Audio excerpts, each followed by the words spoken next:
Hi, I'm Daniel, and today I'm going to cut right to the chase. This is my Canyon Speedmax CF-SL8, and for those who are either owners of the bike or aware of the bike, you might be aware that Canyon's actually issued a stop ride recall for this bike. They're concerned about the steerer tube snapping. If the manufacturer of the bike that I want to ride or I'm riding is concerned about the steerer tube snapping, then I'm definitely concerned about the steerer tube snapping. So I've essentially just taken this bike to bits to have a look at what the condition of my steerer tube is in.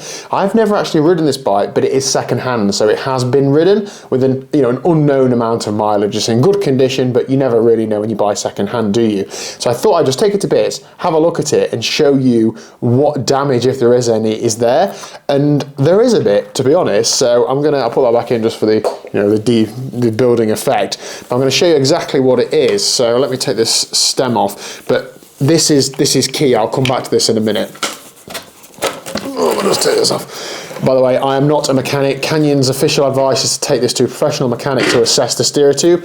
I don't have a professional mechanic local to me, so I'm just going to have a look at it myself, and that's all I'm doing. I'm not planning to ride it anytime soon anyway. So I've just turned the wheel to face you now, so this steerer tube is facing towards you, and I'm going to zoom in and try and get this to focus on the steerer tube instead of me. So we're looking at this head on. We can see there are a couple of lines there. If I just get something to point, this Apple TV remote will do. On the sides, it's completely smooth, so you can run this down. There's no lip, no bump or anything. On the front, about 2/3 of the way down, there's a little lip. You can feel it better than you can see it, I think. If you can see that, try and get you a little bit closer. You can see if you can see side on. There's a little lip halfway down. And that is essentially the fault. As I've seen on forums, I've seen people posting photos, that lip progresses into a crack and then the steerer tubes then unfortunately snap. I'm sure you can agree, quite a big safety concern. So what do I think has caused this? Now, as I said, I'm not a professional mechanic. All I'm doing is looking at how this thing's put together. Well, this is the spacer that goes on the steerer tube. This is the stock Canyon spacer.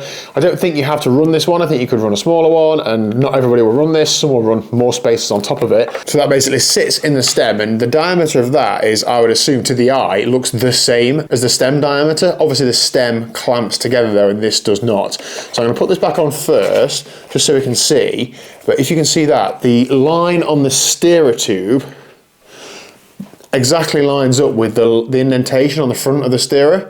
So for one reason or another, that's where the line, or what I'm assuming is going to turn into a crack on this one, is actually being started. Let's put that back on so we can see. So now we know where it is.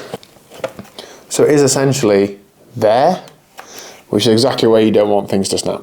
So there we go, that's what my steerer tube looks like. That's enough of a concern for me to definitely not ride this until Canyon have issued the recall, whatever the fix may be. They are saying that it could either be a different sleeve or a replaced steerer tube and a fix, something like that. Obviously you need to replace the forks as well because they're bonded together. So I'm just gonna sit tight and wait for those and not ride it until then. I feel for anybody who's racing anytime soon, please do get it checked out by a mechanic, and if any doubt, don't risk it. And yeah, I'd be interested to hear, have you checked your Speedmax steerer? Let me know what your findings are in the comment section down below. But fingers crossed, it's all sorted for us soon and nobody has any injuries in the interim.